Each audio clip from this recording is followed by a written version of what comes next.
Ашхай 2 дугаар бүлэг Адал явдалт аимшигын тууж. Энэхүү зохиолын бүтэн хувилбар M-Book аппликейшн болон M-Book вебсайтад орлоо.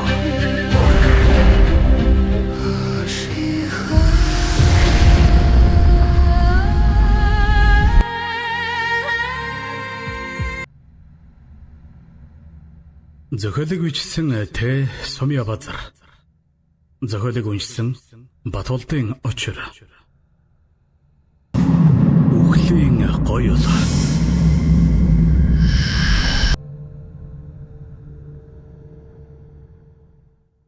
Засан шуурга нүүр нүдгүй балбож эдэр юус хэдийнэн эхэлсэн өвлийн хүйтэн шөнө сүглэгмаа зүгчгэн алдан осохоос наахнуур алхна.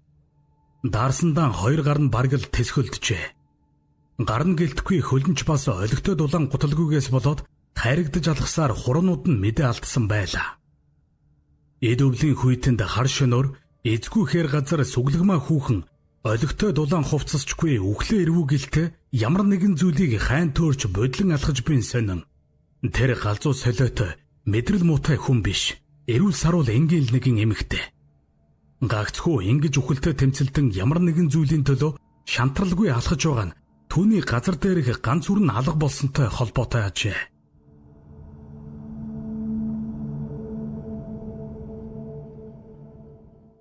Сүглэгмаа бол амьдралдаа хөл тавиад удаагүй залуухан эмэгтэй. Их сургуулийн төгсбөө үгүй юу заяаныхаа ханыг оллоо хэмээн баярлаж анхаа хэмээх залуутай гэр бүл бололцсон юмсанч. Хоёр хосч сайн эцэг эхийн буйнаар гачигдж дутагдaltaгүй тав хийгээд л амьдралаа эхлүүлжээ. Хэнхэнийхэн сайн мууг мэдэлцээгүй шахуул хүүхэдтэй болж амьдралыг арай л хурдан хэмнэлээр туулж байлаа. Анхаа эхнэр хүүхэдтэй маш их хайртай. Сүглэгмаач нөхөртөө бүхнээ зориулсан. Гагцхүү энэ чигээрэл амьдрал сайхан үргэлжлэх хэмшгэл хэнхэн нь аз жаргалтай байцгаалаа. Тэдний амьдралд гинтийн явдлаар орж ирсэн гайд нэгэн зүйл бол сүглэгмаагийн хурундах нөхрийнх нь авч өгсөн алтан бөгж. Эмэгтэй хүн юм хойно бусдын дор орчхолгүй өмсөд зүүхээр дутхгүй явах гэсэндээ баян нөхрөөрөө үе бэлгэсэлд авахуулна. Анхаач түндэн мөнгийг харамгүй цацна. Тэгж цацаж явсаар нэг л өдөр гай тарихад авч өгөн чинээ яаж мэдэх вүлээ. Засан шуургатай шөнө сүглэгмаа үхэлтэй тэмцэлдэн алхаж явхаас 1 сарын өмнөх үйл явдал. Ёсихлээд гадуур явхад тачхинтал дармаар болсон өвлийн нэгэн хүйтэн өдөр сүглэгмаа гэртээ хүүгээ харан нөхрөө хүлээж суун. Төрөөд удаагүй тулаа инхүү амралтаа аван гэртээ хүүгээ харж буй юмсанч. Ажил хийгээд байх ч хэрэггүй баян нөхөртэй түүний хувьд амьдрал тундажгүй өрнөж байлаа. Анхаа хуульч мэрэгжилтэй мөн давхар орлоготой дээр нь эцэг ихэн ч хаялга ихтэй тул ёр тэгж мөнгө төгрөгөөр дутагдах өлсөж дарахын зовлон байхгүй ажээ. Харин сүглэгмаа эдийн засагч мэрэгжилтэй мөн л эцэг их нь боломжийн амьдралтай улс. Гагцхүү яаран гэр бүл бололцож эрт хүүхэдтэй болсон нь тэдний буруу биш авч огт төлөвлөөгүй явдал байлаа.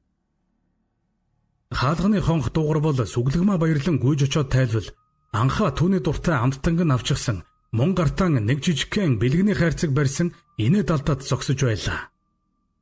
Гэрийн хаалга онгооход эхнэрийнх нь хийсэн хоолны үнэр хамрыг нь сэтгэлшгэл болоход анхаач баярлан гэртээ орлоо. За миний хайр өдөржин хүүгээ хараад ядарв.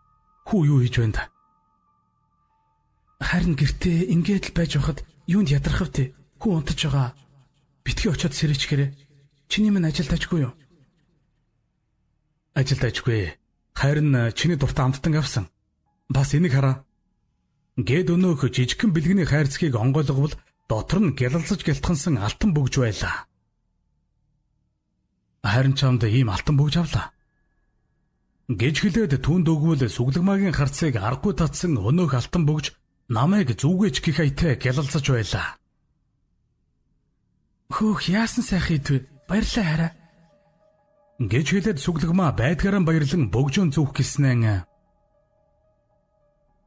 Хараа чи зүгэдэг. Гэж эрхлэн хэлээд зүүн гарынхаа ядам хурууг өгөөд өөрөө дээш харан нүдэн анаад зогсов. Анхаач тгийгээд дуртай наргагүй зүүж өгвөл зохиж байна гэж жигтэйхэн харагдана. Гэсэн ч өнөөх бөгжийг зүгээд үгүй юу сүглэгмаад ямар нэгэн жигтэй мэдрэмж төрлөө. Нүдэн нэн харвал нөхрийнхэн зүүж өгсөн алтан бөгж яг л түүний хуруунд зориулагдсан мэт яг сайхан таарч байгаач цаанаа нэг л сонин. Гэсэн ч сүглэгмаа тиймэрхүү жигтэй мэдрэмжийг огт тоолсонгүй. Ихэд баярлан нөхөртөө хайртайгаан хэлээд тэрвэрч аван үнсвэл анхаач эхнэрийнхээ баярлаж байгааг хараад сэтгэл хангалуун зогсон. Их л үнэтэй авсан өнөөх алтан бөгж нь хайрцаг савтаагаан үнэт эдлийн дэлгүүрт шилэн хоргон дотор байхтан анхаагийн нүдийг өөрийн ирэхгүй унгажлаа. Ажлаа тараад харих замаараа үнэт эдлийн дэлгүүр таарвал анхаач шуудхан л зогсоол болж машинаа тавиад тийшээгээ зүгэлсэн ажээ. Уг нь бол огтхонч бодож төлөвлөөгүй. Гэнтэл тийшээ орж эхнэртээ ямар нэг гоё л авч өгье гэж шийдсэн юмсанч. Гайн таарах гэж буйг анхаа яаж мэдхвүлээ. Зүгээр л зөнгөөрөө тэр дэлгүүр рүү орсон аж. Мань хүн ч ороод хэсэг юм үзэж явснаа өнөөх алтан бөгжийг хараад аргагүй нүд унган хэсэг харж зогссноо тэр даруул худалдагчаас үнийг нь асууж авахар тохироод эргэлзэх зүйлгүй 8 хийсэн байна. Уг нь бол үнэт эдлийн дэлгүүрээс авсан шинэ эд гэж бодсон боловч өнөөх нь тийм биш байлаа. Олон ч эзний гар дамжиж олон ч хүний амьдралыг там болгосон ёртой бөгж зүүсэн эзэд болгоныхон амьд хүрэн амьдралыг нь сүрүүлж явсаар нэг л мэдхнэн энэхүү үнэт эдлийн дэлгүүрт ирж хинч худалдаж авалгүй уудсан ч гайн дуудуу гэлтэй анхаа орж ирээд эхнэртэн зориулан авсан байлаа. Оройн хоолоо идчгээд байж байтал хүн сэрчгсэн орон дээрэн хөрвөж байх тул анхаа тэсэлгүй хүүгэн эрхлүүлэхээр очив. Тэгтэл сүглэгмаа өнөөх бөгжнөөсөн одоо ч хараагаан салгалгүй ширтэн мишэж гараан янз бүрээр өргөн харж өнөөх бөгжөн их л таалан сууж байлаа. Ашгүй дээ, хайртт минь их таалагдчихтэй. Явж ганц удаа ингэтлэн баярлуулах юм гэж дээ. Хэмээн бодоод анхаа хүүдэрэн очин үнсэж үлгээд эхлэхэд сүглэгмаа тоосон шинжгүй бөгжөн ширтэн мишээдсэн.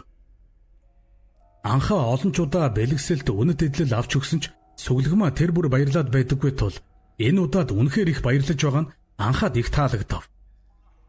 Ийхүү эхнэрэн жинхнээсээ баярлуулчлаа хэмээн сэтгэл хангалуун байвч эсэргээрээ уйлуулах зүйлэн авч өгсөн нь гадарсангүй. Шөн дунд болж байхад анхаа хүүгийнхээ уйлах дуунаар нойрносон сэрлээ. Гэтэл нүдэндээ шитгсэнгүй. Орой болж унтах хүртэл юу ч ярилгүй нэг газраа суугаад л өнөөх бөгжөн харан инээ далдаад байсан эхнэрэн одоо унттай хайраа гэж хэлээд унтуулсан ч өнөөх нь босчихсон ширээний гэрлэн асаагаад толны өмнө суучихсан мөн л бөгжөн харж наас цааш гараа хөдөлгөн зохиж байгаа үгүүг нь харан сууж байлаа. Ингэхдээ хүн сэрчгсэн уйлж байгааг ч мэдэх сөхөө алга бололтой. Энэ удаад анхаа жаахан уурн хүрв. Өөрөн босч хүүгэн аваад бүүвэлвэл хүүн уйлаад удсан бололтой нулимс нь хатсан харагдана. Сэний юм би. Нэгмөө бөгж тэгж их таалагдлаа гэд шүн хүртэл унтахгүй хараад суугаад байдаг чинь ямар очиртай эргэлээ. Хүүгэрч уйлж байгааг мэдэхгүй ингэж суuna гэдэг их сонирхолтой санагдчихлаа. Арай нөгөө эдийн цагаан солио энэ тэр нь биш байгаа та. Гихмэтэр бодоод чангахан дуугаараа. Ой сүглэгмаа. Чи чинь хар шин унтахгүй юу хийж байгаа юм бэ? Хүү чин сэрчгээд уйлаад байхад авцаатуулдаггүй юм чи ч. Бүр уйлаад утсан байна штэ. Гэхэд өнөөх нь их л муухай харан босч ирээд юу ч хэлэлгүй хүүгэн булааж аваад хөхөө гарган амлуулав.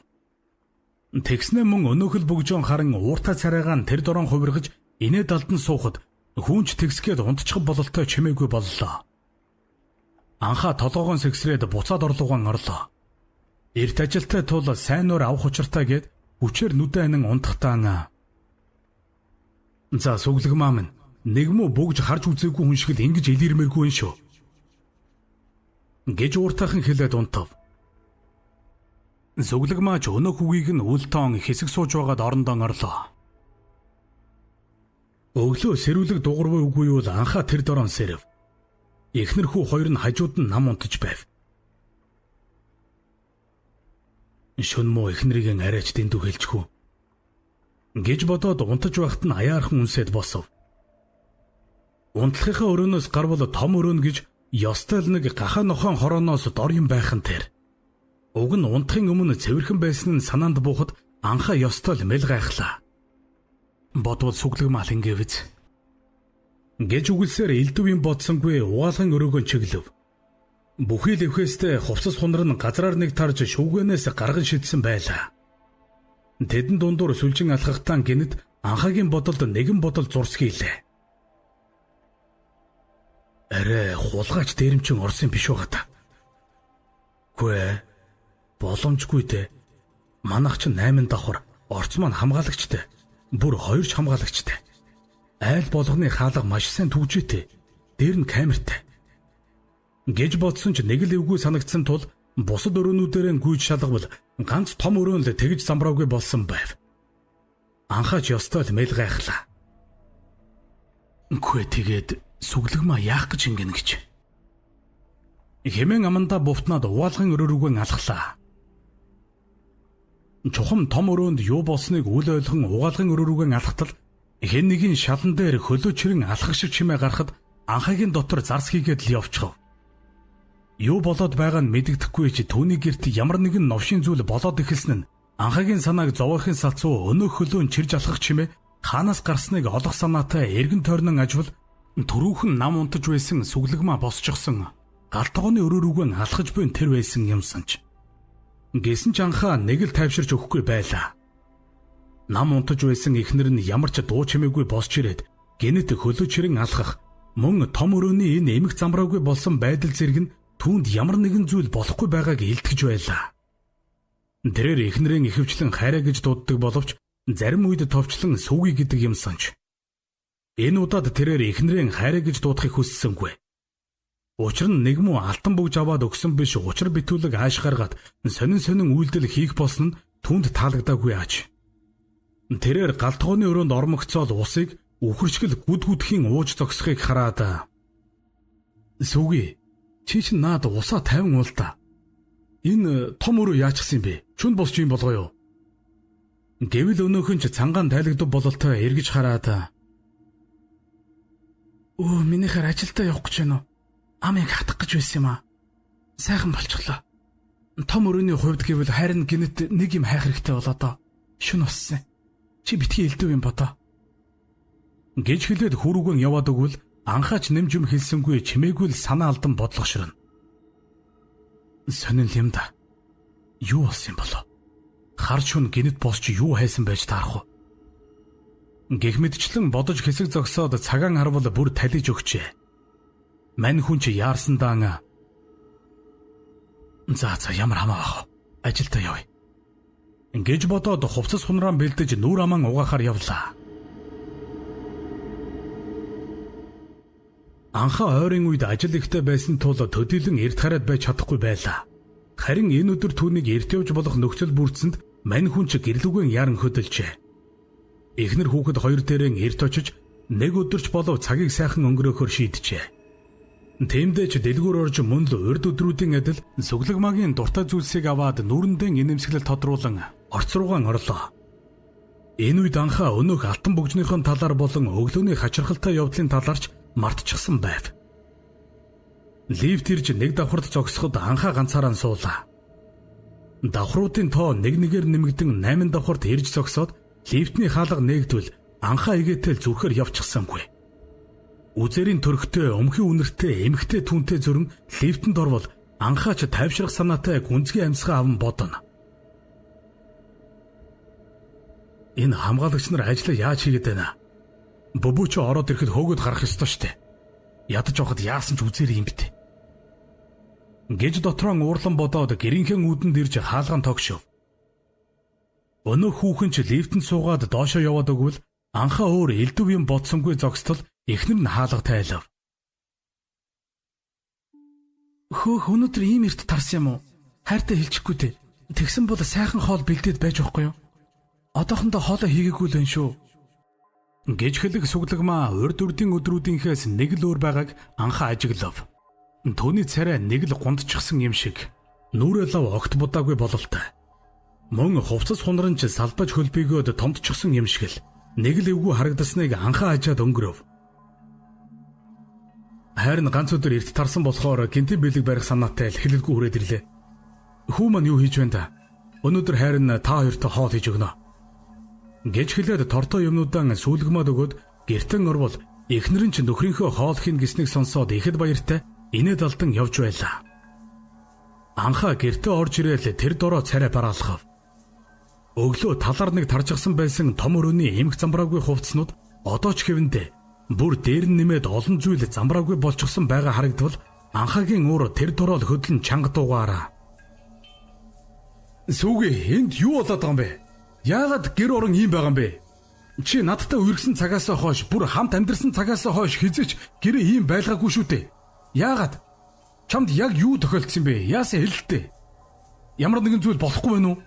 Өчигдрийн миний авчирч өгсөн бөгж чамд таалагдахгүй байсан болохоор чи гаднаа баярлаж байна гэчихэд дотроо нь дургуйч нь хүрсэндээ энэ бүхнийг ингэж байгаа юм уу? Гэж асуувал сүүлгмаа чимээгүй л гимжсэн царай гарган доош гарч зогссоо.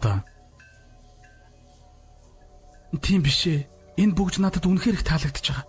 Би зүгээр л өнөөдөр баг зэрэг тавгүүрэхэд байсан юм аа. Гэрээ цэвэрлэх гээд босох гэтэл толгой эргээд л өдөржин хүүгийнхээ хажууд хэвтлээ. Зүгээр л би амрахыг хүссэн юм аа. Гэж хэлээд нулимсан арчвал анхаагийн өнөөх буцалж байсан уурнч тэр дорон харилцав. За хайргаа уучлаарай. Харин жаахан түрэгдчихсэн байна. Өчигдөр оройноос хойш чамайг жаахан хачин байгаад байсанд би тэсэлгүй уралцглаа. Одоо харин ойлголоо. Чи минь ядраад байвал хэлжээ л да. Эсвэл хоёулаа гэрийн үйлчлэгчтэй болох юм уу? Гэж асуун сүүлгмаг тайвшруулах санаатай тэрвэл өнөөх нь ер нь тэгээд ихүү хайраа. Надад хүүгээ харангаа гэрээ ажил хийн гэдэг хэцүү байх шүү дээ. Чи надад туслаад хань болоод байж чадах тийм хүн олоод өгөөч. Гэчгээд унтлахын өрөөнд байх хүрүүг нь яваад өгөв. Өөрийгөө баг зэрэг түрэгдсэн гэдэгтэн эвлэрсэн анхаа эсэгтэл бодол болон зогсоо одоо. За ямартай ч ихлээд хоолоо хийгээдгээ. Дараа нь том өрөөгөө цэвэрлэнэ. Тэгээд гэрийн үйлчлэгчийн тухай судлаа байц. Гэж ажлаа төлөвлөөд юуны түрүүнд хайрт хүүгэн үнсгээр унтлахын өрөөг зүглөв. Унтлахынхаа өрөөнд яваад ортол түрүүхэн л мэлмэртэл уйлаад нулимсан арчин зогсож байсан өнөөх сүүлг маань инээд алдан мишээж ирээд л бөгжтэй гаран эргүүлж тойруулан хараад сууж байв. Бас хачирхалтай нь өөрийг нь угтахтаа өнөөх гундаж урвайсан юм шиг байсан царай нь будаж янзалсан мэт өнгөлөг харагдхан тэр. Яг л жүжигчин шиг. Саяхан л уйлж ирээд зовлонгоон тоочоод байсан бич ийм хурдан инээд алдаад сууж байна гэдэг үгүй бас хачирхалтай яа. Гэж бодоод орлуу харвал хүн өөрийгөө саатуулан гартаа тоглоомон барьж амруугаан хийчих санаатай л үзэж тарж байгаа харагдахад анхаагийн хайр нь өөрийн ирэхгүй хүрнэ. Энэ хоёрын хүүг итгэлгэн дөрөөд ердөөл 4 сар гарантай л болж байгаа юмсанч. Аль аль талынх нь аав ээжүүд гадаадд байдаг тул мөнгө төгрөг явуулж хэдэн хүүхдээ баярлуулахаас биш өөрсдөө биеэрэн ирээд үр ачинхаа зулайг үнэрлэхгүй байгаад анхаа баг зэрэг гонсгор явдаг юмсанч. Гэсэн ч тэдний амьдрал сайхан байгаа нь чухал байлаа. Анхаа оройн хоолыг өөрөө хийж гэрээр нэг хамар цоргим сайхан хоолны өнөр тарсан байлаа. Гал тогоонд ганцаараа ихэд хичээн амттай хоол хийх гэж оролдож байхад унтлахын өрөөнд сүглэгмаа хүүтгэн ярилцсан инээлдэж байлаа. Хөөе миний хүү хаана вэ? Аав ээжигээ хараад байгаа мó? Аав нь хаана вэ? Эгч нь хаана вэ? Гэж сүлгмаа хүүтгэн ярьж байхад энд нэг зүйл буруу байлаа. Итгэлд ямар ч ихч байхгүй. Эгч гэж хэлэх ойр дотны хүнч байхгүй атал тэрээр хүүтгэн ин ярилцах нь цаанаал нэг жигтэй боловч үүнийг нь гал тогоонд байгаа анхаа даанч мэдсэнгүй. Хөөрхий нялхуур нь үе үеийн ээжийнхээ хажуу тал руу харж муухай царайлан ярваж ирээд л уйлна. Яг л ээжийнх нь хажууд өөр хэн нэгэн байгаад байх шиг. Хаа очиж энэ хоёрын хүү энэ төр юмнаас хөсөөд байдаггүй аж. Хэрвээ хүүн хөссөн ч залуу улс яахаа мэдгүй. Дээр нь аль аль тал нь ёс чаяг мухар сүсэг шүтлэг бишрэлгээд байх юмгүй. Хэтэрхий гадаадчсан айлууд тул хадаглаад туглаж цутгаж мэддэггүй байлаа. Анхаа бэлэн болсон хоолон 2 тавганд тэнцүү тавглан хийгээд байдгаараа чимэн гой харагдуулж бас их нэртэйгэн багхан арманчилчих санаатай 2 стаканд улаан вино хийсэн байлаа. Ширээ засаж бэлэн болгоод эхнэрийн дуудах санаатай. Хараа хоол бэлэн шүү. Хүрээд ирээрээ. Үгээ тэргэнд нь хэвтүүлээд цуг авч ирэхээ мартваа. Гэж хэлээд угаалгын өрөөнийхөө зүг харвал хаалганыхын цаана хэн нэгэн сүмэлцэд өнгөрөх шиг болов. Үгүй эн чинь хэн байдаг вүлээ? Би хий юм харна гэж баймааргүй юм да. Яа харахгүй л нэг хүн. Гэж бодоод очиж шалгамаар байсан тул зориглон дөхөж хаалгыг нь огцом татвал угаалгын өрөөнд хэнч байсангүй. Яагаад ч юм анхаагийн зүрх нь хурдан зохиолж ямар нэгэн зүйлээс айсан нь хэлт байлаа. Хэдий юуч байхгүй боловч угаалгах нь өрөө нэг л хүйтэн жихүүцмээр санагдахын сацуу. Хүйтэн агаар урдаас нь үлээх шиг болжээ. Ийхүү айн зогсдол сүүлгмаа гэнтгэн л ямар ч чимээ гаргахгүй ард нь ирээд зогсчихсон. Анхаа чи юу хийж байгаа юм бэ? Гэж ууртайхан асуувал өнөөх нь годхийн цочоод эргэж харав. Чи чин дуу чимээтэй ирэлтэй. Йоо яг зүрхээр явах гэж штэ. Сая энэ угаалгын өрөөнд хүн явах шиг болсон юм аа. Тэгэл баг зэрэг айчглаа. Ер нь сүүлийн 2 өдөр энэ гэрт нэг л жигтэй байх болсон чамтай холбоотой шүү. Гэж анхаа уцаарлангуй хэлбэл барагтай уурлаад байдаггүй сүглэгмаа. Тэргэн дээрээ өөрийгөө саатуулан сууж байсан хүүгэн цочтол чанга дуугаараа. Ягараа надаас гэж би ер нь яасан бэ? Өдөржин л хүүгээ хараад гэр орны ажлаа хийгээд өчнөн удаад энэ гэрт чинь өөрийгөө аргацсан амьдарч байна. Ер нь ч юм уу энэ нэг алтан бөгжөн өгснөөсөө хойш өөрөө сонирн болцоход байгаа ч тийм. Гэж хэлээд ширв татан муухай харчхад өнөх бэлдсэн хоолыг нь идэхгүй уурлаад өрөөрүгэн явчихав. Эрт тарж ирсэн ганц оройноо эхнэр хүүхэдтэйгэн цагийг сайхан өнгөрүүлэхийг зорьсон анхаагийн төлөвлөгөө инхүү бүтлгүүтжээ.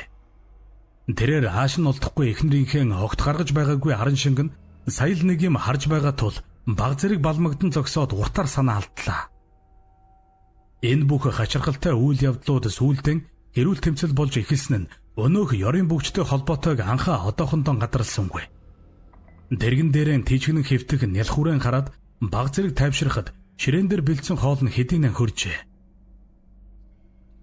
Анхаа том өрөөндөө хүүгээ саатуулан хоройжин суув. Унтлахын өрөөнөөс сүглэгмааг инээсээр гараад ирэх болов гэж уу ихэн харна. Гэвч өнөөх нь ямар ч чимээ алах. Энэ үед сүглэгмаа өрөөндөө өнөөх бөгжөн ширтэн ямар нэгэн зүйлд ховстуулсан мэт эсвэл бид нь өөр хүний сүнс шүглсэн аятай жомлцсон суух бөгөөд анхаагийн мэддэг даруухан цайлхан энгийн сүглэгмаа биш болсон байлаа. Угтаа бол тэрээр өөрөө хүссэндээ ингэж өөрчлөгдсөн хэрэг биш. Харин бөгжиг зүүсэн тэр мөчөөс л бүх зүйл буруугаар эргэсэн хэрэг. Бөгжиг зүүсэн даруйд ёрын бүгжинд хорогдон үлдсэн сүнс сүглэгмаагийн оюун санаа бодлыг нь ховстон эзэмдэж түүнийг өөрийн иргэшээлдэн баг багаар оруулж байгаа нь энэ. Даанч тэрхүү мууёрын хар хүчийг эсэргүүцэх өчүүхэнч болтугай чадал болон боломж сүглэгмаад байгаагүй ажээ. Тиймээс л нөхөртөө муухай хандаж хүүхдэнж тоохон болж гэр орноо буулгаж баг багаар өнөөх чөтгөрийн хорлолд автаж байлаа. Цаг хугацаа өнгөрөх тусам сүглэгмаа баг багаар өөрийгөө алдаж эцэст нь хизээж эргүүлж чадхааргүй амьдын тамд унах байв. Учир юм гэвэл гаднах төрх нь сүглэгмаа боловч дотор хүн нь огт өөр хүн буюу өнөөх мууёрын сүнс бүрэн иргэшээлдэн хөөрхий бүсгүй биеийг оруулах байлаа. Үүнээс сэргийлж болох ганц арга зам нь бөгжиг хуруунаасаа авч хаях. Зүгээр ч нэг хаях бус цаашидч өөрт нь гай болохгүй үүднээс эрдэм чадалтай хүнд өгч устгуулах эсвэл өөр хэн нэгэнд дамжуулах ажээ. Сүлгмаа дотроос нь тэмцэлтэн арайч өөрийгөө бүрэн эзэмдүүлчихээгүй байлаа. Аимшигтай нь юу гэвэл бөгжөнд хорогдсон шуналт эмийн сүнс одоо анхаагийн гэрээр сэлгүүцэн тэнэх болжээ. Тиймдээ ч 4 сартай бяцхан үрэн зүй бусаар үгсэн эмэгтэй сүнсийг үе үе харж айн уйлана. Харин анхаад одоохондоо нэг л удаа бүтэн үзэгдсэн өнөөх лифтний үүдэнд таардаг өдөр байв. Бусдаар бол түүнд бүтэн үзэгдсэнгүй. Харин угаалгын өрөөгөөр сэлгүүцэж энэ тэрүүгээр сүудэр татуулан өнгөрөх зэргээр анхаагийн гайхширлыг хідэнтэй төрүүлээд байгаа билээ.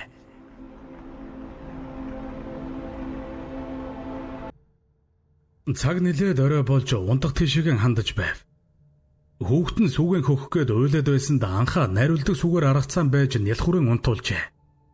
Ээжт нь өгөх санаатай унтлахын өрөөний хаалгыг хэд тогшвол өнөөх нь онгоолгоогүй ажээ. Эхнэрийнхээ ийхүү эрсдэс өөр хүн болсонд анхаагийн гайхшрал нь хүрхээс илүү уур нь хүрээд байлаа. Тиймдээ ч өнөөх бөгжөн өгснөөс болж энэ бүх новшин зүйлс эхэлснийг бодох сөхөөгүй л ууралсаар. Гэхдээ бас хардах сэтэл төрөө дамжсан ч угийн сүсэг бишрэлгүй шашин шүтлэггүй хүн чинь тэр талаар ургуулахыг хүссэнгүй юмсанч. Заац муу хүмүүс уйлж нэг юм унтлаа. Өрөөнийхөө хаалгыг тайлахгүй, дуу чимээч байхгүй. Манай энэ арай янз бүр болчихоогүй байгаа та. Муудалцах хэрэлдэхийг алиг тэргэхэв. Өмнө нь ч хүмүүс л болсон хойно хэд ам мөрөж л байсан. Энэ удаагийнх тимч сүртэй байгаагүй атал манай энэ яагаад ингэж сонин ааш гаргаад байдаг вүлээ? Арай миний бэлгэлсэн тэр бүгжинд ямар нэгэн учир байгаа юм биш үсттэй. Гэх бодолтой хэсэг суугатан эхнэртэй санаан зовон үе унтлахын өрөөний хаалга руу ширтэнэ. Харин ч өнөөх ёрын сүнс анхаа болон түүний хүүгийн эргэн тойронд үзэгдсэнгүй. Ингэж хэвцээр анхаа эхнэрийн аргадчих санаатай унтаж буй хүүгийнхээ зулааг нэг үнэрлжгээд унтлахын өрөө рүүгээ зүглэв. Хаалга руу баг багаар ойртох тусам биеийн зарааж хүүд оргиход түүнд нэг л таггүй мэдрэмж төрнө. Өнөөх маань янз бүр болчихоогүй байгаа та. Бүр тагчих шүү. Эсвэл айлэрт унтчихсан болов уу? Гэж бодон чимээгүй дөхөж очиод хаалгыг нь тогшоод. Хана, одоо битгий уурлаа. Чи минь ингэж уурладаг хүн биш шүү дээ. Би чамааг маш сайн мэднэ. Чамд ямар нэгэн зүйл болохгүй байна уу? Тиймээс хоёулаа ярилцээд өгөө. Чи минь хаалга онгойлгочих. Хүүхэд унтчихсан байгаа. Гэвэл хэсэгтээ ямар ч хариу байсангүй. Унтчихсан юм байна л та. Эсвэл унтаагүй байсан ч уур нь гарахгүй байгаа юм шиг байна. Гэж бодоод хэсэг хаалганы урд зогсон хүлээгээд эхнэр нь хаалгаа тайлахгүй байсан тул эргээд хүүхэд рүүгээ алхав. Гэтэл өрөөнөөс эхнэрийнх нь туслаараа гихтүү гарах шиг болоход анхаа год хитэл цочив. Яарч сандран унтлахын өрөөний хаалгаан 2-3 мөрлөө давтал хаалганы доод завсраар мэлийсэн улаан цус урсан гарч ирэхэд тэрээр бүр чиг сандран хаалгыг улам бүр хүчтэй мөрлөж бүр сүулдэн онгойлгох гээд өшиглөж эхлэв. Энэ үед нь хүүн сэрэн уйлж анхаа ёстой л хамгал байдгаараа сандран байж арай гэж хаалгаа эвдэн унтлахын өрөөндөө орвол эхнэр нь зүв зүгээр орон дээрээ унтаж байх бөгөөд өрөөндөж өөр хэн нэгэн байсангүй. Мань хүн айх гайхах зэрэгцэгтэн шал руу харвал өнөөх хаалганы завсраар урсаж гарч ирсэн цусан ч алга. Бүр цус байсан гэх толовч алга. Өөрийгөө юу харж сонссон учрыг үл ойлгох анхаа ямартай ч уйлж буй хүүхэд рүүгэн очих хэрэгтэй гэд өрөөнөөс гарan хүүгэн зүгэлбэл хүүгийнх нь дэргэд танихгүй хэн нэгэн зогсож байх ба гүнж айхтар чанга орлон уйлж байлаа. Уг өрөөнийх нь гэрэл унтарсан байх ба унтлахын өрөөний асаалттай гэрэлд баг зэрэг баримжаа аван хүүгийнхээ зүг харсан нь энэ бөгөөд яалтчгүй харанхуйд нэг сүмэлтсэн хар юм нялхурынхэн дэргэд сүйтгэнээд зогсож байлаа. Анхаа ч мэл гайхаж ягаад ч юм унтаж буй эхнэрийнхээ зүг эргэн харвал эхнэр нь орон дээрээ юу ч болоогүй юм шиг унтаж байлаа. Сүглэгмаа орон дээрээ байгаа бол энэ хэн гэсэн үг вэ? Гэж бодон эргээд хүүгийнхээ зүг харахад өнөөх нь байсангүй. Байдал биштсэнийг ойлгосон анхаа хурдан гүйж очин хүүгэн тэврээд эргэж унтлахын өрөөнд ороод эвдсэн хаалгаан буцааж хаав. Ингээд тэр нэгэн аимшигт шөнийг анхаа цурамж хийлгүй хүүгээ тэврэн сууж нам унтах эхнэрийнхээ дэргэд шөнийг өнгөрөөлөв.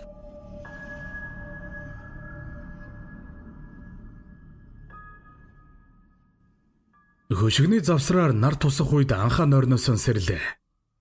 Өнгөрсөн шөнийн явдлууд анхаагийн санаанаас гараагүй байсан тул ихэд сандран хүүгэн харвал нам унтаж байх авч харин эхнэр нь орондоо байсангүй. Сүүлийн хэдэн өдөр гэрт нь өрнөд буй хачин жигтэй үйл явдлууд одоо бүр хурцтмал байдалтай болсон нь яалтчгүй өнөөх алтан бөгжнөөс болоод байгаа гэдгийг анхаа сайн нэг гадралжээ.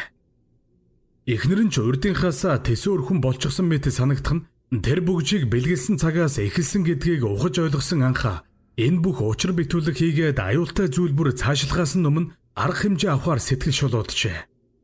Хүүгээ унтсан чигээр нь өрөөндөн үлдээгээд эхнэрийн хайх санаатай гарвал гал тогоонд хэн нэгний дуу аялан хоол хийж буй мэт чимээ сонсогдох нь нэг л түгшүүртэй санагдана. Би өдий хүртэл сүнс чөтгөр мууяр энтерд итгэдэггүй явсан. Эцэг их минь тийм л хүмүүс байсан. Гэхдээ одоо миний итгэдэггүй тэр зүйл амьдралд минь тохиолдож байгааг би хүлээн зөвшөөрөхөөс өөр аргагүй. Гал тогоонд сүглэгмаа. Аль эсвэл сүнс чөтгөрийн хинч байсан би орж шалгах хэвээр. Хэмээн бодоод алгуурхан хөдлөх нь анхаагийн хэрэг хайсныг илтгэн. Баг багаар гитэж явсаар гал тогооны өрөөний хаалгаар шагавал эхнэр нь урдын адил хуучны сүглэгмаа мэтэ инээд алдан өглөөний цай бэлтгэхэд зогсож байв. Анхаагийн сэтгэл ихэд амарчээ. Шууд л гүйж очоод эхнэрийн араас нь тэврэн хэсэг чимээгүй зогсоод чи минь хүү бит хоёрын яасан их айлгав. Урд шөнийн явдал миний амьдралын хамгийн аимшигтай шөнө байлаа. Болоод өнгөрсөн зүйлийг ярьж өгвөл чи лав итгэхгүй бах та. Гэж хэлээд чимээгүй тэврэн зогсоход сүглэгмаа хариуд нь дараагийн өдрүүдэд чиний амьдрал там болж хайртай хөө. Халамж эхнэр чинь чамаас үрд хагцсан одон. Чи миний бөгжийг авах хэрэггүй байсан юм. Одоо бүх зүйл өнгөрсөн. Гэж хэлээд сүглэгмаа гэхийн аргагүй тэсөөр хүний хоолоогоор хорцолтой наргагүй хэлээд дотор чихүүцэм хагирхан дуугаар инээд далтах нь төвчхүүе бэр харагдах тул анхаач айсандаа гал тогооны өрөөнөөс хар гүхэрэн гарлаа. Уг үйл явдал нь өнөөх бөгжөнд хорогдсон сүнс шинэ эзэн сүглэгмаагийн биеийг хэр төвшөнд иргэшэж чаддаг болсны том жишээ байлаа. Анхаа хүүгээ унтсан чигээр нь өлгөнд нь боогоод гадуур хүртгэрэн орон гэрээсээ шуутганд гарчгүй лээ. Одоо сүглэгмаа түүний эхнэр байхын хэдийнэ болсон мэт санагдах нь анхаад туйлын хүнд тусах бөгөөд өнөөх сэтгэлд сэв суутал хэлсэн өнөөх аимшигт үгс нь санаанаас нь гарахгүй байлаа. Лифтээр доош бууж байхад хүүн хэдийнэ сэрчгсэн уйлах тул анхаа дэмэл хүүгэн аргадан бүвэлэх бөгөөд хөндлөнгөөс харсан хэнч түүнийг өрөвдмөр санагдана. Анхаагийн хувьд одоо түүний ажил төрөл бусад асуудал огтхонч чухал биш болжээ. Тэрээр хүүгэн аваад машина халаач амжилгүй бушуухан л хамаатны настай хөгшний зүг хурдлав. Эцэг их нь гадаадд байдаг ч тэдний ганц нэг хамаатан хотод байдгийг сансан анхаа бодож тэр болгон очоод байдаггүй настай хөгшнийхийг зорьсон нь цаана бас чиг учиртай байлаа. Зондын өвгөн нас хэдийнэн далд авсан ч архаг ужиг өвчнгүйн дээр хөл хөнгөн боловч муу эмгэнийгэн өнгөрснөөс хойш гэрээс гархан цөөрсөн тул өдрийн ихэнхийг хоймортой тамхи байгуулан суух нь элбэг болсон. Тэрээр хаяа нэг мэрэг төлөг хийх авч угтаан бол бүр илүүч чадах өгөр толгой юм. Өвгөн зундын залуу халуун насандаа бурхан шашны номонд шамдан сууж лам болсон хэдэж нас жаахан дээр гараад мэддэг чаддаг нь олшроод ирэх үед давхар бөөгийн зан үйлд суралцсан хоёр ч чадварыг хослуулан ашигладаг болоод иржээ. Иймийн тул угаас хоорондоо үзэл баримтлал болоод зан үйлийн хувьд зөрөлддөг гэсэн ойлголттой ихэнх лам нар зундын хөгшнийг төдийлөн хүндэлж тоохон болоод мань хүн ч хүрээ хідээсээ гарч гэрээр суух болсон түүхтэй. Хэдий албан ёсоор нийгэмд хүлээн зөвшөөрөгдөөгүй ч ард олны дунд завсрын хүм мэтээр ойлгогдож явсан цөөн хідэн хүний нэг нь зундын өвгөн байлаа. Монголд тэмчих биш хэрнээ өөрийн авьяас чадвар шүтлэг бишрэл үзэл баримтлаараа бөөгийн болон чарын шашныг хослуулан ашигладаг хүмүүс мэрсэр байсан. Одоо ч байдаг гэлцдэг. Өвгөн зундын хаяадан ном уншиж мандал өргөх, судар айлдах гэх мэт буддын шашны зан үйл хийх хагаад нөгөө талаас онгод дуудан тайтгаруулах, уул усны тахилга хийх гэх мэт үйлийг хослуулан хийчихдэг ажээ. Ийм эрдэм чадалтайг нь бүрэн гүйцэд сайн мэдэхгүй ч эцэг их нь цагаан сараар золгох гэж ирэх болгондоо анхаад уг хүний тухай ярьж өгдөг байжээ. Анхаач эцэг эхийнхээ ийм ярианд төдийлөн ач холбогдол өгдөггүй байсан нь угаас түүний эцэг эхийн шүтлэггүй байдлаас гадна өөрийнх нь итгэл үнэмшилтэй холбоотой байж. Харин хизээ нэгэн цагт энэ хүн өөрт нь тус болох өдөр ирснийг анхаа сая л ойлгосон тул ийм түүний гэрийн зүг хурдлан давхина. Гэр хороолол дундуур бүдчин явсаар анхаач гэрийг нь олоод ирлээ. Зондоогүй анх хотын зах хаваар хүний хөл хөдөлгөөн багтай үер усч ороод байдаггүй. Энэ газарт бараг насаараа суршсан нь олж ирэхэд ч хэдийнэ дасал болсон байж. Анхаа хүүгэн тэрсээр хашаанд нь яваад орвол бараг өөртөө чацуу шахуу Монгол банхаар хөнгөнсөн дуугаар 2-3 хуцах айдаад чимээгүй болов. Угийн тэрхүү банхрыг дайрахгүйг нь мэдэх тул анхаач шалуухан алгасаар гэрт яваад орвол нохой хуцах чимээнээр өндөсөн бололтой зундууга босоод суучихсан цамцаан өмсөж байв. Өвгний гэрт ороход цаанаал нэг дулаахан хэрнэн аюулгүй мэдрэмж төрөгтөл анхаагийн сэтгэл багч гисэн тайвшир шиг болох ба хүнч хэдийнэн унтсан байлаа. Сайн байна уу та? Сайхан үлжиж байна уу? Гэж мэд мэдэн зогсвол зундуу өвгөн ч сайн хүүхэн сайн. Алив дэшээсөө. За анхаа хүүгийн ажил нь сайн уу?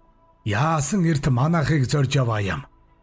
Гэж хэлээд хэдийн чанаж гаргасан сүйтэй цаг халуун савнаас аяглах нь түүнийг хэрэг эртэж хүн болохыг нь харуулна. Өглөөний 8 цаг өнгөрч байх бөгөөд анхаарал ажлаас нь хэд залгасан тул тэрч наашаа ирэх замдаа хэдийн чөлөө аваад амжсан байлаа. Өвгний өгсөн цаг ойчлон тавхтай эдэнээс амсаад шуутгал гол яриандаа орлоо. Ах минь, би гэдэг хүн огт үзээгүй юмтайгаа нүр тулж өөрийнхөө гараар гэртэн аваад ирсэн юм шиг байна. Их нэртэн алтан бөгж авч өгснөөс хойш манах гэдэг айл голомтороо сүрх нь холгүй болоод л арга буюу тан дээрээ ирлээ.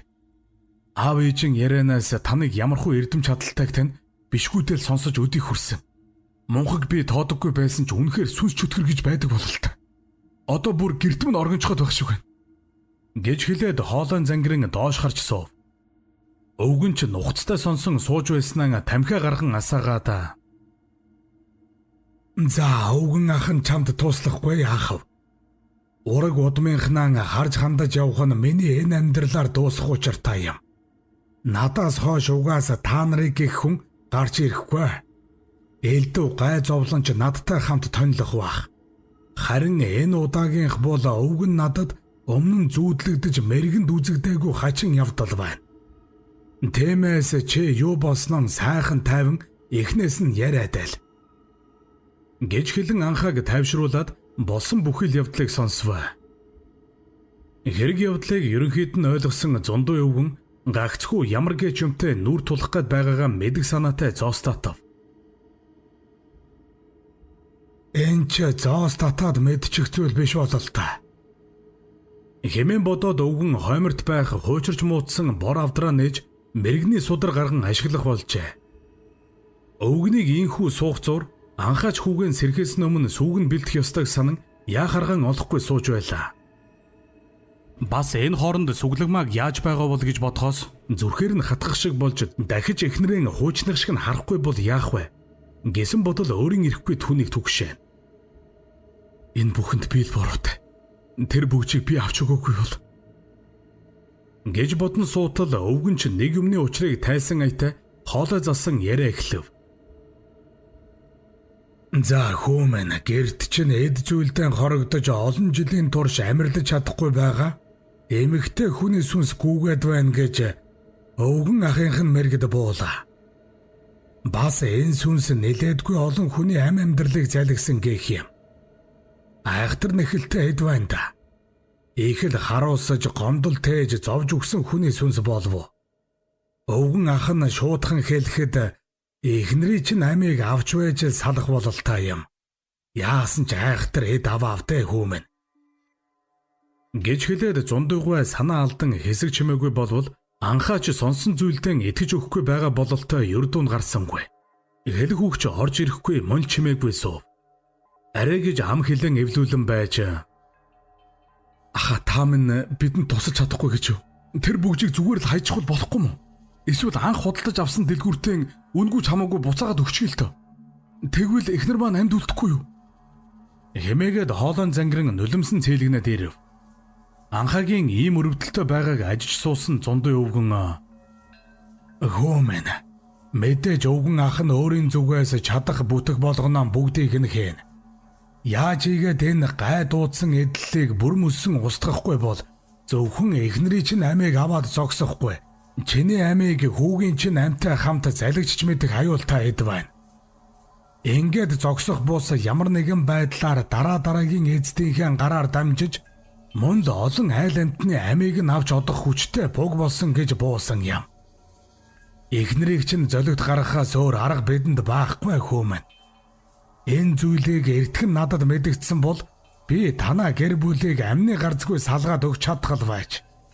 Гэвч одоо нэгэнд оройтчээ хүмүн. Өвгөн ахынхаа ийм зүйл хэлж байгаад гомдож хорсож болгоч энэ бол мэргэнд буусан хатуу үнэн. Хэрв байдал буруугаар эргэж би хүртэл дарж дийлэхгүй бол бид бүгдээрээ мажижж мэдэх аюултай нөхцөлд орно. Тэмээс чи сэтгэлэн зангидж зоригон чанга байлга. Хүүгэн айлд үлдээж аюулгүй газарт хүргэсэн хойно чинь өвгөн ах нь чамтай цуг танаахыг зорьё. Гэж хэлээд хувцас хунараан зузаалан гархайдаад ирвэл дэмэл нулимс мэлмрүүлэн суусан анхаач өвгний хэлснийг бодож урт гэгч нь гүнзгий амьсгаа аваад нулимсан арчин босов. Анхаа хүүгэн хамаатныхаа найдвартай айлд үлдээгээд зундын өвгнийг дагуулan гэрийн зүг хурдлав. Гэртэн явж ороход эхнэр нь ямар байдалтай угтах бол гэхээс түүний сэтгэл нь сэртэсхийн. Өвгөн ч хамгал зан үйлд хэргэлдэг эдэл хэрэгслэн уутлан авч зүүсэн байх бөгөөд удахгүй болох аюултай үеийн өмнө хэсэгч болдохвай сэтгэлийн амар амгалан мэдрэх гэсэн аятай машины цонхоор тэнгэр ширтэн чимээгүй суу. Тэд явсаар анхаагийн байрны гадаа ирээд хэсэг орлоггүй зогсохдоо өвгөн ийн хэлв. "За хүмүн, чиний ярианаас үзэхэд өнөөх айхтар зүйл эхнэрийн чинь биеийг бүрэн эргшээ чаддаг болсон болов. Уг нь сэтгэлийн тэнхээтэй хүн бол дотроосоо тэмцээд амархан бууж өгөхгүй байдаг талтай. Энэ хайрын охин тийм уухай зүйлийг гурвандаа зүгээгүйсэн болов гэж хэлээд халгалах нь анхаад туйлын бэрх санагдах бөгөөд удахгүй эхнэр нь түүнийг үрд орхин явах тухай бодох бүрийдл сэтгэл нь нэмтэрч уйлмаар санагдаж байлаа. Гэвч хүүгэж болтугай амьд мэд үлдээж чадвал эхнэр нь үүнд баярлах байх гэж бодон сэтгэлээ аргадана. Ийн хэсэг зогссоор хоёул зориглон явж орлоо. Гэрийн хаалгаар ормогц өвгөнд нэг тийм хүйтэн зэврэн уур амьсгал мэдрэгдэж цаанаал тухгүй санагдана. Анхаач өвгний ард болгоомжтой наргагүй явж харагдах ба хачирхалтай нь сүүлгмаа гэртээ байхгүй мэт намгүн байлаа. Тэд том өрөө, галтогоо, угаалгын өрөө, нойлын өрөө зэргийг шалгаад эцсийн ганц өрөө болох унтлахын өрөөний хаалганд тулж ирлээ. За энд л байхаас хаачгав. Хэдий сүнсч өтгөр хүний биеийг эзэмддэгч гэсэн тэглээгээд дураараа аашилж ийш тийш явж алга болоод байх нь ховор. Анх оргонсон газраа хамгийн хүчтэйгээр оршин байдаг жамтай. Чи эхнэртэй бөгжийг авч ирж зүудэхэд энэ гэрт байсан бол тэр одоо ч эндээс яваагүй л гэсэн үг. Одоо чи намайг элдв зан үйлэн хийгээд эхлэхээр сүүлгмааг гаргаад алдчихалгүйхэн шиг дараад байж чадна вэ? Мэдээж сүүлгмаагийнх гэхээргүй хүчтэй санагдах бах. Гэхдээ миний номын шид онгодын хүч хоёр байхад алдахгүй. За, алив орой хүмүн. Гэж хэлээд өрөөний хаалгыг ширүүхэн онгоолгоод оров. Сүүлгмаа орон дээрээ гараад суучихсан нүрнийхэн урдуур үсэн унжуулаад нэг л жигтэй хөдөлгөөнхийн эвгүй дуугарна. Тэрээр өвгөн анхаа хоёрыг орж ирснийг төдийлөн анзаарахгүй байгаа бололтой энэ эвгүй дүр байдлаас нь ажихад сүүлгмаа одооч бие эзэмдүүлсэн байгаа нь мэдрэгдэж байв. Хараа, энэ чи мөн үү? Би анхаа байна. Чиний хайртай нөхөр чинь байна. Таньж гинөө? Гэж хэлээд өвгөн рүү харвал өвгөн ч зөв гисэн янзтай толгой дохино. Гэтэл сүүлгмаа нилээн эвгүй хоолоогоороо чи ирчих үү? Сүүлээ хавчаад зүхтах нохон гөлгшгөл гүхийг чинь би харсан шүү. Алив хаан байна. Та хоёрын тэр бяцхан золовсог. Би түүний амийг таслаад дараа нь чиний амийг тасалж эцэст нь энэ золгүй хүүхнийч үгүй хийн. Танах гэдэг айл байхгүй болж голомтороо сүрч үгүй ирнэ. Гэж хэлээд хахирхан дуугаар муухан аргагүй инээвэл үнийг нь хүлээж байсан аятай зундын өвгөнч нэгэн зүйлийг хэлэх үед сүүлгмаагийн бид шүглсэн сүнс ихэд айсан янзтай дууга хураан орны цаагуур үсэрч болонд шигдэн чимээгүй болов. Анхаач энэ явдлыг хараад зундын өвгөний эрдэм чадлыг нь бишрэн зогсоно. Өвгөн зундын хэлсэн зүйл нь Махакала буюу гомбос ахиусын нэр байсан бөгөөд энэ нь Гэлүгвагийн шарин шашныг хамгаалагч гол чойжин бурхан бөгөөд Жанрасыг бурханы догшин дүрн цүдгэр ходооттой Сэрисэн дөрвөн соёотой 3 улаан мэлмитэ сахал үс хөмсгнөөс нь гал мэт оч бадарч баруун 3 мотортаан хохмон ирэх очирт дэгүүг дамрыг барьжээ. Зүүн 3 мотортаан цуст тодов очирт сэрээ цалан барьсан хорт могоогоор үсээ зангидан тэргүүн хүзүү бэлхүүсэн хорт могоогоор чимсэн зааны ярьсан нөмрөг нөмөрч 50 нүгэлтний нойтон толгоогоор эрхэлхэн лагшиндаан өлгөн зүүн хөлөө гадагшааж ийсэн баруун хөлөө дотгошоо нугалсан орой дээрээ Междба бурхан залсан улан доорон Ганиш бурхан гიშгэн бадарсан их галын дунд наран мандалд лямхва сентин дээр зогсоно. Ил бурханыг хүм малд тохиолдох гай зэтгэрийг даруулах барцтаас ангижруулахын тулд урин залж өргөл хүндлэл үзүүлдэг заншилтай. Гомбо бурханыг 16 мутартайгаар дүрсэлдгээс манай оронд 6 мутартай дүр нь өргөн дэлгэр тархсан байна. Ийхүү шарин шашны гол хамгаалагч сахиус гэгдэх гомбо сахиусын нэрийг эрдэм чадал ихтэй номын хүч арвинтай зундуугай хэлсэн нь өнөөх сүнсний хувьд сонсох төдийдл айж доройтож буйн илэрлэл нь энэ байсан ажээ. Гэхдээ дан ганц энэ түүнийг дарж үгүй хийхэд хангалттай биш гэдгийг зундуугайч мэдэр бололтой. Квевас ихэд баахна. Эгэл хүний төөрөлдсөн сүнс бол Жанрасыг бурхны догшин дүр гомбо сахиусын нэрийг сонсох төдийдл номхрон зайлж дарагддаг гэсэн. Гэтэл энэ муу эхэндэн айх айдаад дараа нь Намайг тавлах хаята ёрын нүдэрэн цоолох мэт ширтээд инех харагдлаа.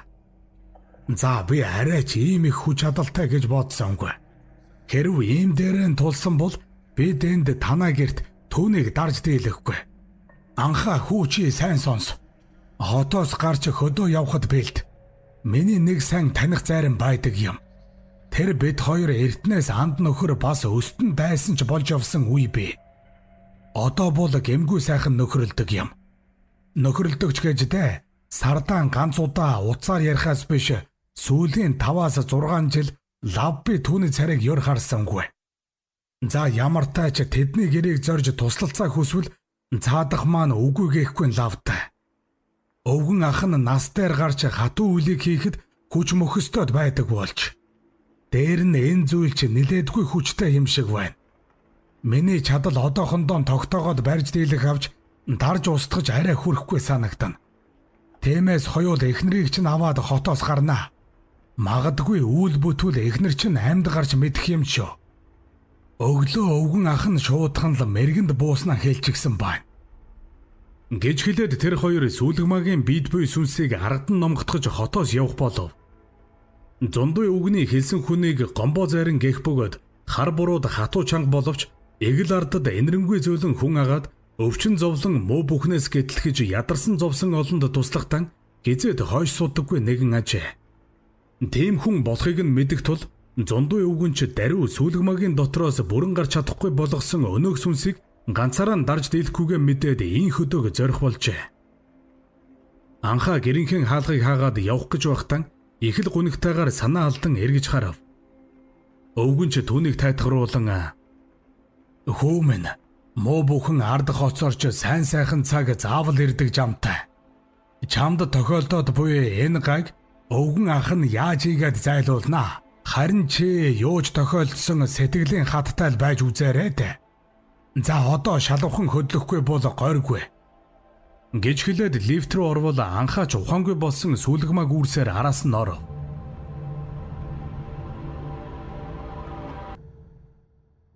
Хүүгэн олон хоногор орхиж явах болсон тул хамаатны эгчтэн тусгаалan захиж сүү энтрийг нь бэлтгэн үлдээгээд замдан гарцгаалаа. Олигтой ухаан суужж амжаагүй нялх хүрн магадгүй эзэж ээжигээ дахин харахгүй байж магадгүй гэхээс анхаагийн дотор нь харлаа. Гэсэн ч нэгэнд тохиолдсон гай зовлон яалтай билээ. Өдрийн тал өнгөрч нар хідэнэ буугаад эхэлжээ.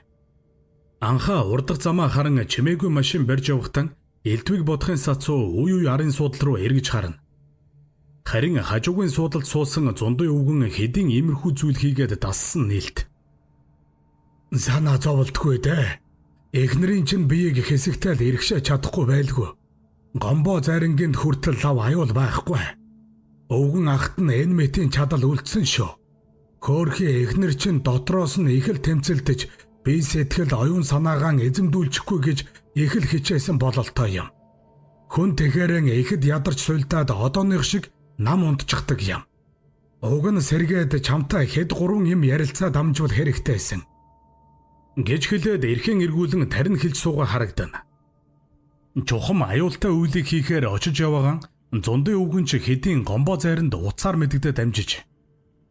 Энэ хоёр өвгөн өөрсдийн сурсан мэдсэн чадсанаараа эгэл олонд тусалж гай зовлонгоос гэтэлгэж харж хамгаалж явсаар энэ насыг элээсэн улс.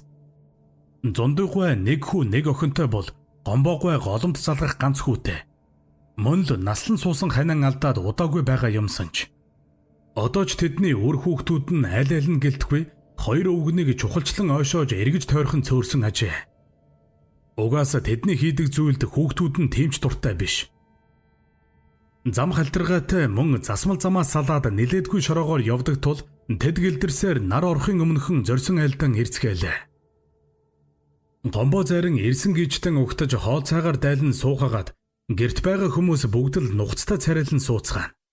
Гомбоо зайрангийн гар хөлийн үзүүрт зарагддаг ач охин нь бололтой урт сүлжсэн гизэгтэй сайлын бор дээлтэй хүүхэн л наагур цаагур сүйтгэн хөдлөж идэ унд хоолцоо тойруулан харагдахад гэрийн баруун талын орон дээр анхаа эхнэрээ түшин суух бөгөөд сүүлгмаач хөлсөн бурзан нам унтаж байхаажээ.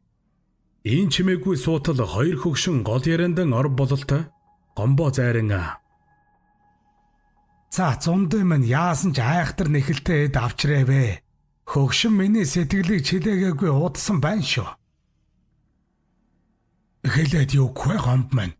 Энэ муу хүүгийн гал голомтыг самрах гэж байхад нь ам мөчгөнд нааша зүгэллээ. Нас дээр гарсан миний чадал дангаараа дарж хүчрэхгүй идэх шүү. Игч хүчтэй болсон шинжтэй. Араасан айхтар нэхэл дагуултай эд байх шиг байгаа юм. Хөөрхий охины амийг авч удах төөрөг буусан. Санснаар болохгүй хорвоо юм да. Чи бид хоёрыг нийлүүлж байж үгүй болох бол их л хүчтэй сүг гэж бодогдоод байгаа юм. Гэж хэлээд зундуйгай хэсэг дугаа хураавал гомбоо зайран ч чимээгүй л гансаа нэрэн суун. Гэрийн дотор тэр чихтэн хөх хутаа суунаглан тамхи татдаггүй хүн бол хурдхан гараад гүймээр хэцүү орчин бүрджээ. Хоёр өвгөн ч хэсэгтэн тамхилан суугаад ямар нэг зүйлд бэлдэж байсан аятай. За эхлүүлэх үү дээ. Шөнө оройч боллоо. Гэж ярилцаад өөр өөрсдийн эд хэрэгслийг бэлдэж эхлэв. Анхаа болон Зарингийн ач охин хоёрыг гэрийн хоймор хэсэгт ойртохгүй байхыг анхааруулж үүд хаваар суулгав. Харин ухаангүй хэвтэг сүүлгмааг хойморт голлуулан зассан орон дээр хэвтүүлж баруун талд нь гомбоо Зарин, зүүн талд нь зундуй өвгөн байр байраа олон сууцгаав. Өнөөх хоёрт юуч болсон гарч явахгүй байхыг хэлж элдв зүйл үзэгдэж сонсогдвол сэтгэлэн чангалан барьж өөрсдийгөө хянан суухыг урьдчил болгон үйл дуустал сонор байхыг сануулад хоёр өвгөн ч зан үйлүүдэн эхлүүлв. Гомбоо Заринг сайтар ажвал хар өнгийн сэмжит малгай өмссөн байх ба оройд нь бүрэгдийн өд төмөр хонхнуур чимэглэлтэй харагдав. Малгай нь тэнгэр өд холбогч болох үүрэгтэй ажээ. Цааш нь сайтар ажвал олон өнгийн торгон дээр өмсөж мөрцөөж нуруунд дээр нь зэсхүрэл төмөр зүйлт тов руу хатсан байх үзэгдэн. Энэ нь сахиусын хамгаалалт ба сүнсийг айлгах хэрэгсэл. Үргэлжлүүлэн бүсийг нь ажвал арьсан бүс зүүсэн байх бөгөөд түүн дээр нь жижиг хонх төмөр тов руу хутганы хэлбэртэй чимэглэл зүүсэн байна. Заринг бөөлөх үед энэ бүсний дуу чимээ нь онгодыг дуудах дохио болдог ажээ. Хэнгэрэг бол бөө нарын гол зэвсэг. Хүний сэтгэлийн хэмнэлтэй холбогдож онгод тэнгэрийг дуудан орчны энергийг хөдөлгөнө. Гомбоо Зарингийн хэнгэрэгийг ажвал төмөр хүрээтэй арьсаар бүрсэн байна. Дээр нь нарсаар уул шувуу зэрэг домгийн зураг зурсан байна. Ийхүү бүхэлд нь ажиж суусан анхаа амьдралынхаа туршид анхудаага л бөө хүнийг хувцас хэрэглэлтэй мөн зан үйлэн хийх гэж байгааг харж байгаа нь энэ ажээ. Харин нөгөө талд зундуй өвгөн улаан дээл шар мөрөвчтэй харагдана. Энэ нь ариусл сахилга батыг илтгэдэг ажээ. Тэрээр зүүн гартаа хонх барьсан байх юм. Энэ нь хүмүүнлэг нэгүүлсгүйг илтгэн.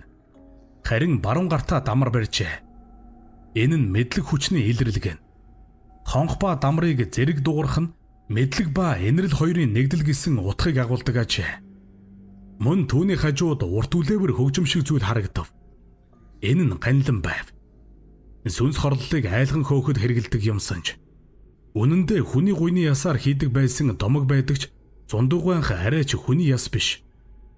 Анхаа цааш нь ажвал урдах жижиг ширээн дээр зул арц хадаг тавьжээ. Эдгээр нь хариуцах сүнсийг тайвшруулах эсвэл сахиусыг урин дууддаг хэрэгсэл бол ингээд эцэст нь баримтаглаж боосон зузаан сударнууд харагдаж байлаа. Мөн л анх удаа иймэрхүү үйлийг харах гэж байгаа нь энэ байв.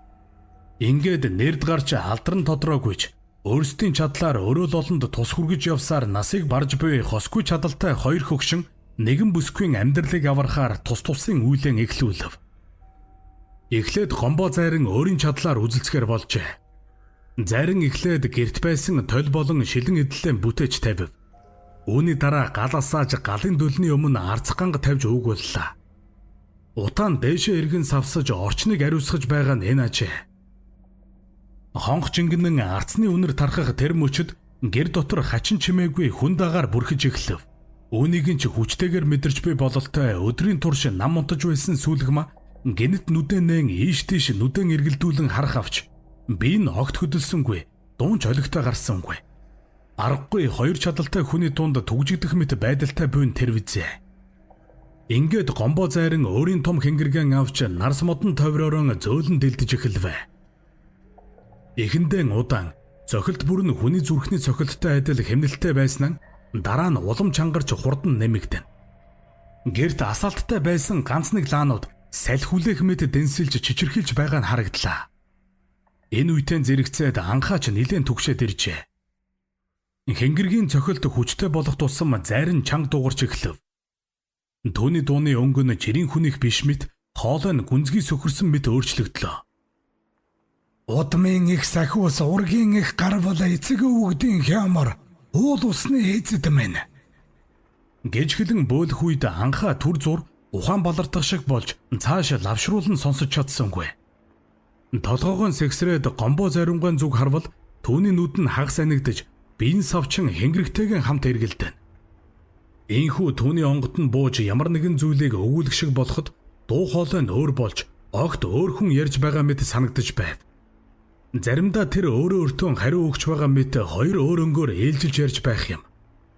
Энэ бол онгод нь буусан өөрийн биеийг тэнгэрийн хүч эзэмдэж эхэлсний шинж ажээ. Удсанчгүй өнөөх зайран гэр доторхыг сайтар тойруулан ажих айдаад хажууд нь хэвтэх сүүлгэмаа бүсгүй зүг цог тусан харж зогсов. Ингээд зайран онгодтойгоо хамт муу ёрын сүнсийг дуудах бөгөөд бүсгүй бид шүглсэн сүнс хүчтэй эсэргүүцэж эхлэх нь мэдрэгдэв.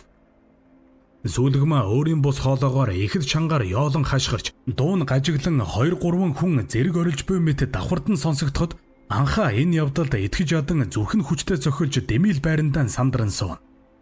Угаас түүнд хийж чадах зүйл байхгүй бөгөөд өвгдийн загсан ёсоор хөдлөлгүй сууж өөрийгөө муу мухагаас давхар хамгаалах байв. Муу ёрын бөгжөнд хоригдсон ад зэтгэрийн хүч чадал нилээдгүй бололтой. Зайрангийн буулгасан онгодын өөдөөс ихээхэн хүчтэй тэмцэлтэх нь мэдрэгдэж байлаа. Энэ үед зайран хэнгэргэн улам хүчтэй дэлдэж онгодынхоо нэрийг давтан хашгирна. Орчинд салхитэгдэж гэрийн гадаа хэдэн 10 хэрэг нисэж арцны утаа гинэт хуйларч эргэлдэх мэт болж ёстой л амь тавин үзэлсэж буй нээлт. Энэ үеийг хүлээж суусан аятай зундуй өвгөнч сая нэг өөрийн үлийг эхлүүлвэ. Зундуйгаа урдаас бэлдсэн зүйлсээрэн өөрийн үлийг эхлэв. Эхлээд майн мэгзэм намуухан уншиж орчныг ариусгав. Дараа нь умаахум гэх мэтээр давтаж сүнс байгаа гэдгийг хүлээн зөвшөөрөн түүнийг гаргаж ирэхийг шаардаж эхэллээ. Өвгний хоолой эхлээд намуухан, дараа нь тасалж уншсан мэт огцом занал хэлсэн өнгөтэй болж буй мэдрэгдэв. Сүүлгмагийн бие ч байж ядан өнөөх зассан орон дээрээсээ ийш тийш хөдөлж чадахгүй салганан чичирч үе өвгөн лам зарин гомбо хоёрлоо муухай харан хэвтэх бөгөөд ямар нэгэн зүйлд хүлээтэн мэтэл тийчилж байлаа. Өвгөн лам дамар цохон шидтэй хон хашиглаж орон зайг чичиргээнд оруулж байх юм. Тэгээд араас нь өнөөх баримтаглаж боосон зузаан судраан дэлгээд эхнээс нь намуухнаар уншиж эхлэв. Тэр нь гомб химээх хамгаалагч сахиусаажээ. Үүний зэрэгцээ арцаасааж сүүлгэмаа бүсгүй толгой цээжин дээгүүр хариулав. Үүнд нь ихэд дургуйлхэн бас өвдөж буй мэт хятнан гянах сүүлгэмааг хараад анхаа ихэд өрөвдөж байлаа.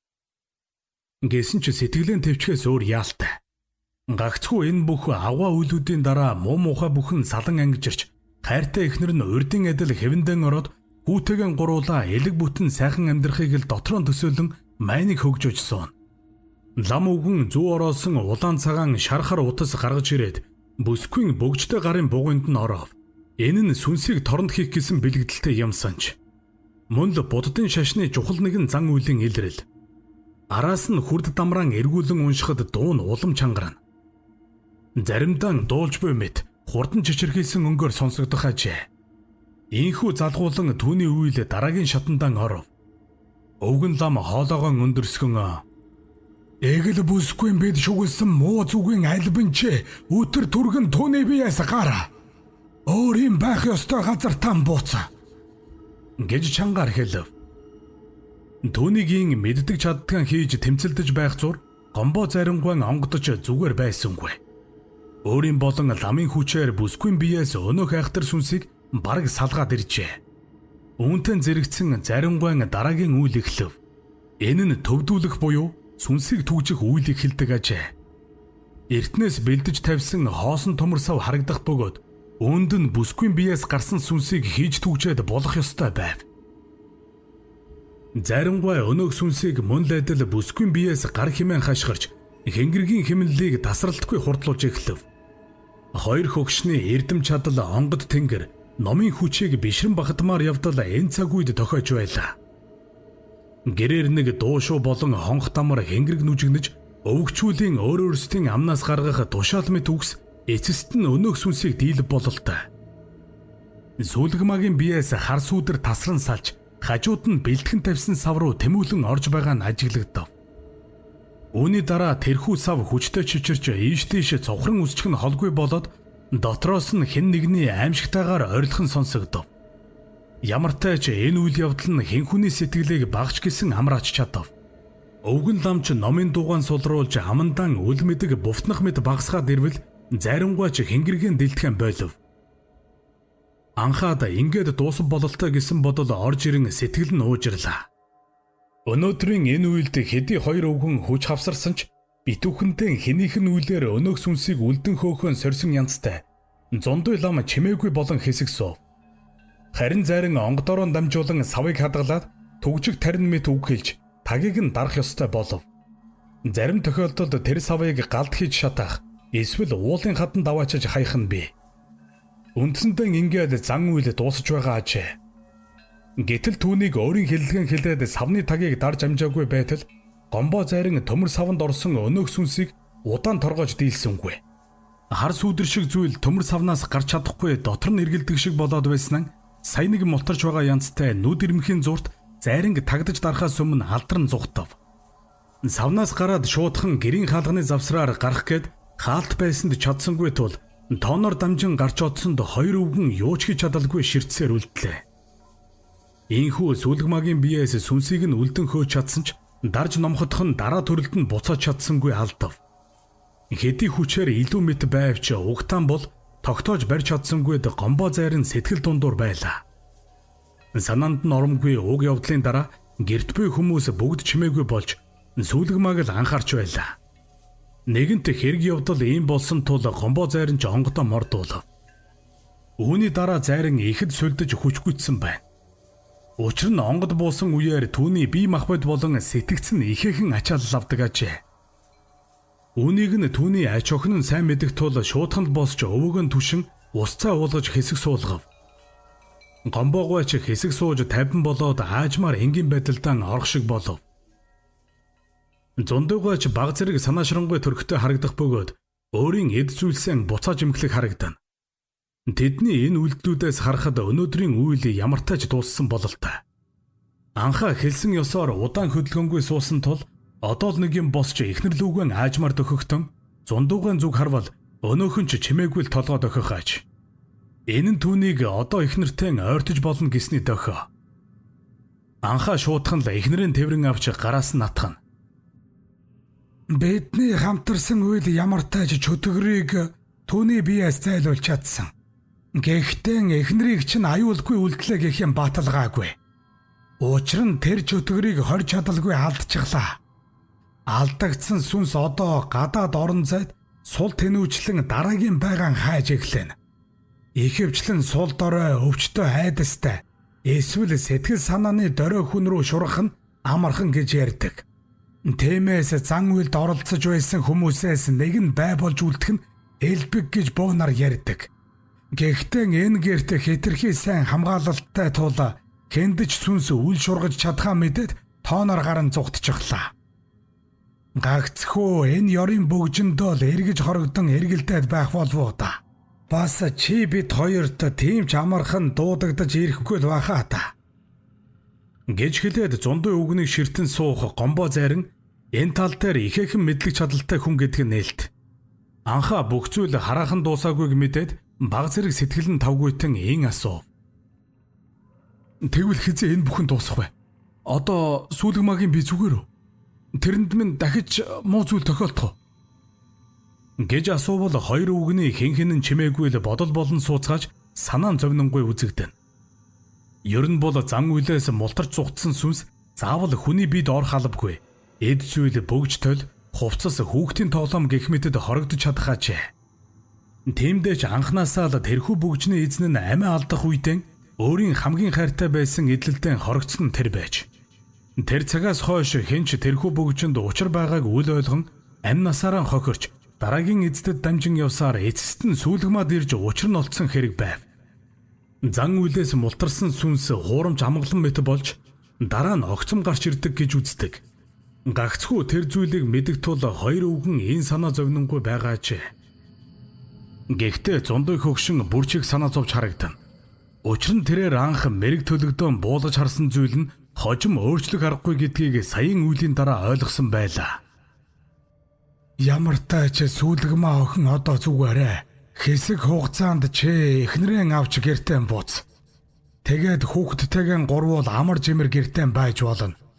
Харин намайг цаг нь боллоо гэхээр та нар энд эргэж ирэх хэрэгтэй.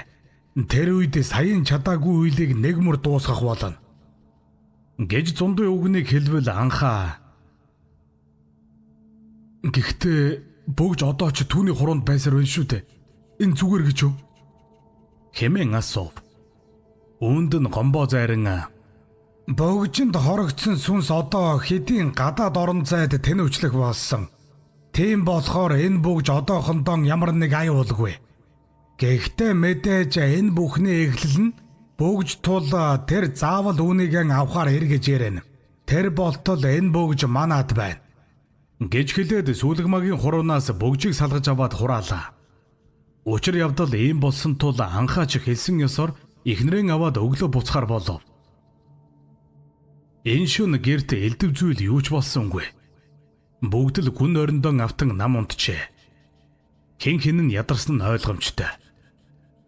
Гомбо зарингийн ганц хүн аавда тэмчилэгтэй биш боловч түүний том охин нь өвөөдөн амьтвал ийм түүний хажууд гар хөлийнх нь үзүүрт зарагдан хамт амьдардаг ажээ.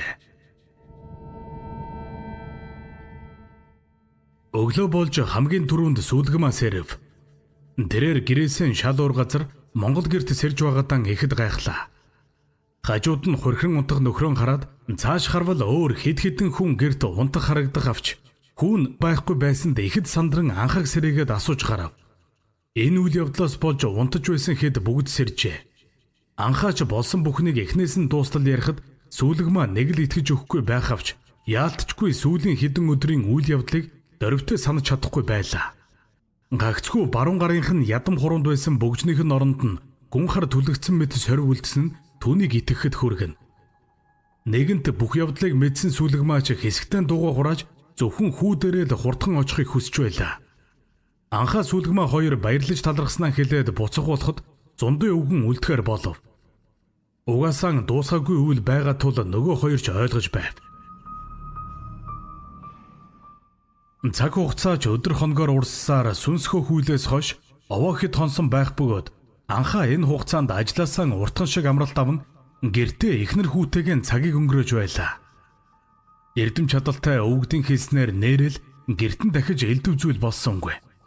Сүүлгмаач урдын шигэн хэвэндэн орж нөхөр хүүхэдтэй халамжтай сайн эхнэр сайн ээж болсон байлаа. Энэ хугацаанд хэн хэн нь амьдралын амтыг илүү ихээр мэдрэх мэт бие биенийгээ урдынхаас ч ихээр хайрлаж хайрын амтанд думбсан өдөр хоногуудыг өнгөрөөж байлаа. Гэвч энэ жаргал нь хугацаатай байх бөгөөд өнөөх үйлээс хойш амар жимэр сар орчмын хугацаа өнгөрч байтал нэгэн шөнөөс эхлээд сүүлгмагийн зүүдэнд өнөөх бөгжний эзэн сүнс үзэгдэх боллоо. Тэрээр зүүдэнд нь гарч ирэх бүртэн нөхөр хүүг нь авч явна хэмээн айлгаж түүнийг шалуухан бөгжийг нь буцааж өгөхийг хүсэх ажээ. Энэ байдал нь ч дамжирсаар ердөө 2-3 хоногт сүүлгмаа бие нь муудаж хоол унднаас гарan турж эцэх болсонд анхаа хэрэг биштэснийг ойлгов. Үүнийг нь мэдсэн шиг анхаагаас төрүүлж зундын өвгөн залгав. За хүүмэн өвгөн ахынхаа хэлснийг санаж байвал одоо л цаг нь болсон шүү. Чи даруйхан наашлахыг бодо. Гомбо бид хоёр дуусгаагүй зүйлээ дуусгахаар бэлдээд хүлээж байна. Ойрдон өнөөх сүнсний муу ёрын хүчийгч нилээдгүй ихсэн гэж мэдрээд байх боллоо. Бөгж нь энд хориотой болохоор эхнэрийг чинь оролдоод эхэлсэн байх вэ. Гэхдээ өмнөх шиг биеийг нь эзэмдээд ямар нэгэн муу зүйл хийж чадахгүй. Өвгөн ахынх нь өгсөн хамгаалалт биед нь байгаа цагт хэсэгтэл халдахгүй. Гэхдээ тэр хамгаалалт тэмч удаан торгож дийлэхгүй тул шалавхан наашил хүүхэн гэж хэлээд утсаа салгалаа. Анхаач түүний үгийг ёсчлон болгож цаг алдалгүй хөдөг зорилоо. Ингэхдээ эхнэр хүүгэн хамтд нь аваад явв. Гадаа нар хідийн шингэж үдшийн бүрийн нөмөрчээ. Тэд хэдийн зорьсон газраа ирж сансан үлэн гүйцэхээр бэлэн болсон байв. Зүлгмагийн харцанд нууцхан гуниг тодрон юу болох вэ гэхээс зүрхшэн суух бол анхаа өвгчүүлийн хүч чадалд итгэн одоо нэг мөр дуусгах хэмээн бат итгэлтэй сууж байлаа. Ийхүү дахин нэг зан үйл эхлэх болоход өвгөд урдын адил анхааруулж хэлэх зүйлсээ сануулад өөрсдөө гэрийн хойморт баруун зүүн талд нь гарan сууцгаалаа. Анхаа хүүгээ тэврэн хажууд нь сүүлгмаа зарингийн ач охинтой хамт үүдэн хаваар сууцгаав. Энэ удаад эд хэрэгслэн сайтар бэлтгэсэн хоёр өвгнөөс зундууган зан үйл төрүүлж эхлэв.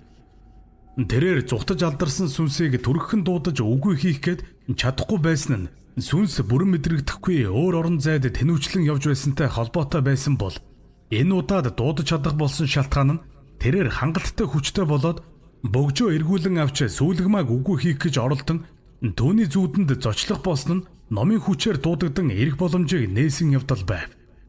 Зондой өвгөн сүнсийг судар уншилгаар дуудах болж намсрай бурхны зүрхэн тарин дуудан орчлонгийн хуулийн өмнө буцаж ирэхийг тушаалаа. Энэ нь хангалтгүй мэт санагдсанд ширээн дээр мандал зурж голд нь өнөөх бүгжийг тавиад мандлын төвд сүнсийг дуудах тарин уншиж түүнийг сахиусын өмнө гаргаж ирүүлэх болов. Энэ нь ч амжилттай болж гэрийн гадаа элдв дуу чимээ ганц нэг сонсогдож эхэллээ. Баг багаар хүн орилох мэт чимээ сонсогдож гэр дээр ямар нэг зүйл үсэрч буугаад байх шиг болоод ирэхэд сүүлгмаач зүрх нь хурдтай зохилж сэтгэл нь дүгшээд цаанаасаа лайгаад ирэв. Өвгөн ч уншиж буй таринаа давтан дуун чангарч эхэлвэл гэр дээр яваад байсан зүйл тооноор харуутаа болон орж ирээд чирээн дээрх бөгжөнд уусан орчих шиг болов. Ёстой л мэл гайхан энэ явдлын дараа гомбо зайранч бөөлж эхлэх нь гэрт буй хүмүүсийг эхэд түгшээн. Үүнтэй зэрэгцэн зундын өвгөн ч хонх дамраан шалуухан гаргаж ирээд баримтаглаж боосон судрaan дэлгэв. Энэ удаад хэн нэгэн дангаар үйл хийх бус тэд хамтрах болсон нь илт. Зарингийн хувьд өмнөхөөсөө өөр үйл хийх гэж бэлтгэсэн байлаа. Тэрээр онгодон буулган сүнсийг барьж аваад арц өвс эсвэл амтны дүрсээр төлөөлүүлэн галд шатааж тэнгэрт буцаах ёсыг гүйцэлдүүлэхээр төлөвлөсөн байна. Энэ нь сүнсийг устгахын зэрэгцээ ариусгах хүчтэй тооцогддог аж. Харин зундын өвгөн гом сахиусыг дуудаж сүнсийг өмнө сөхрүүлэн өөрийн оршихуйн дүрсийг нь судрын хүчээр задлах зан үйл хийхээр төлөвлөд байв. Ингээд хинхэнэн зан үйлэн яг эхэлж байтал өнөөх сүнс өөрийн хорогдсон бөгжөндөө шингэсэн тул урдын адил муу ёрын хүчэн бүрэн олоод авсандаа тэрв эсвэл өвгөн ламын тавьсан хамгаалалт сулдаснаас тэрв яг уйлүүд нь эхлэхийн өмнө гомбо зарингийн ач охин зулаагийн биеийг эзэмдэж чадав. Хөөрхий охины баг зэргийн айдас түгшүүр нь түүний сул тал болж сүнс түүнийг ашиглан биеийг нь эргэжээ. Угтаан бол анхаа болон сүүлгмаагийн аль нэгнийх нь биеийг эзэмдэх гэж байсан ч тэдэнд өвгөн ламын өгсөн хамгаалалт байгаад тэр нь хүүтэй нь хүртэл хамт хамгаалаад байсанд арга буюу зулаа охины биеийг эргэшээсэн тэр байлаа. Ийм зүйл болохыг огтхонч төсөөлөөгүй зундын өвгөн чөтгөрийн хүчийг ихэд дутуу үнснэн ойлгов. Зулаа гэнэт биеийн хүнийг болсон мэт удирдах чадахгүй болоод өөрөө ч ухаан санаагаа алдав. Түүний нүдэн тэр чигтэн хар болоод гинтхэн босч ирж анхаагийн тэврэн суусан хүүгэн шүүрээд гэрээс гарч одвол яач ч зогсоох гээд тэдний хүч хүрсэнгүй. Учир нь зулаа одоо эгэл хүнд баймгүй их хүчтэй болсон нь өнөөх чөтгөрийн хүч ажээ. Ийм явдлын дараа зундуй зайран гомб хоёр алив анхаа чи шалуухан хүүгэн явж авчир. Сүүлгмаа харин эндэн үлд. Бид өөрсдийн хүчээр зулааг дахин дуудаж авчирээ. Гэхдээ хүүг чинь хаа нэгтээ хаяад ирж мэднэ. Гэж хэлээд буцаж өөрсдийн үйлийг эхлэх боллоо. Гомбогооч дахин хэнгэргээ нүдэж бөөлж эхлэв. Харин энэ үед зулааг зогсоох гээд чадалгүй газарт түлхэгдэн унсан сүүлгмаа босч ирээд өвгдийн хэлснийг үл тоон ухаан жолоогүй хүүгийнхээ хойноос гарчгүй лээ. Харин анхаа гадуур хувцаан өмсөж зогссон тул түүнээс хоцорчхов. Анхаагийн ингэсэн нь ч зөв байлаа. Гадаа цас орж хүйтэн салхилан залсан шуурга эхэлж байв. Ингээд гэрт хоёр өвгөн лүлдэв. Энэ удаад тэд бүх хүчээрээ хамтрахаар болжээ. Зарин онгодон буулгаж хэнгэргэн зохиж дуудах дуу аялаж сүнсний дүрийг шинжээрэн дуудан эргүүлэн авчрах зан үйл ашиглав. Харин зундын өвгөн ширээн дээрээ дахин жижиг мандал байгуулж арцгүй жасан сахиусын тарин уншин сүнсийг мандлын төвд ирэхийг тушаалаа.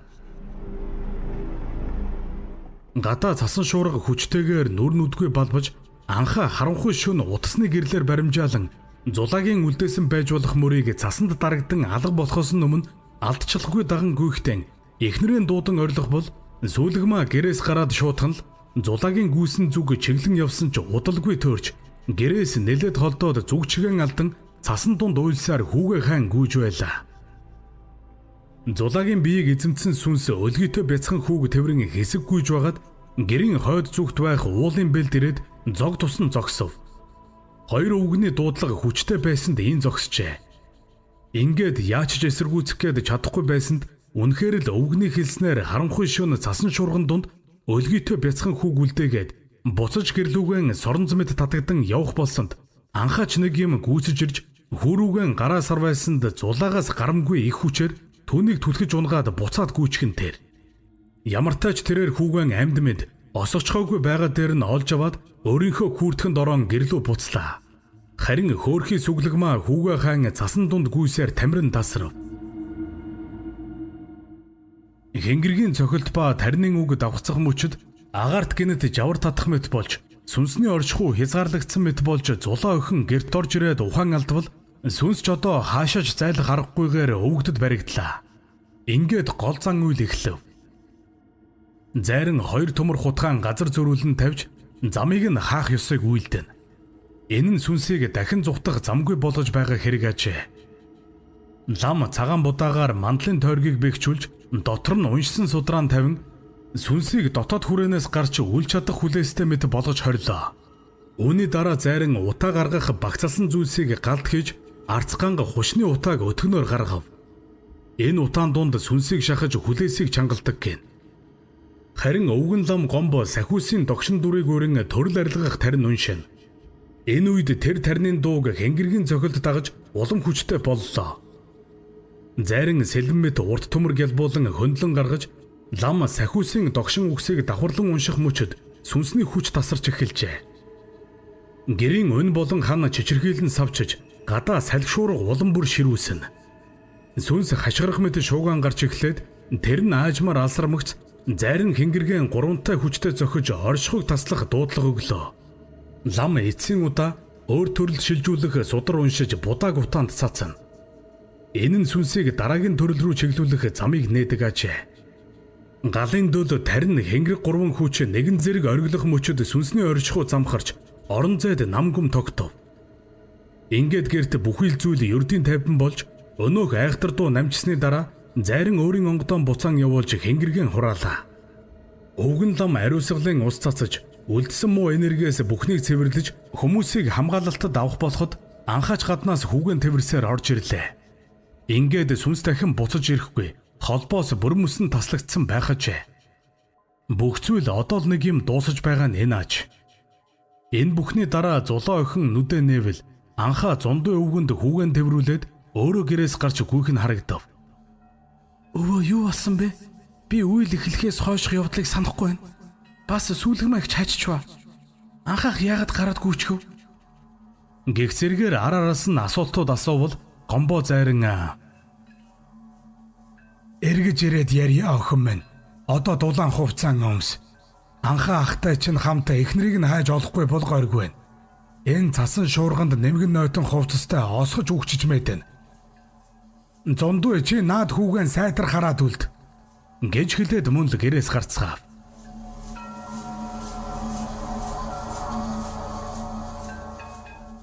Энэ явдлаас хойш 1 сарын дараа анхаа унтлахын өрөөндөн эхнэрийнхээ зургийн өмнөх цулыг асааж байх бөгөөд хүүгэн цаад өрөөнд нь өвөө эмээ насарч байгаа нь харагдана.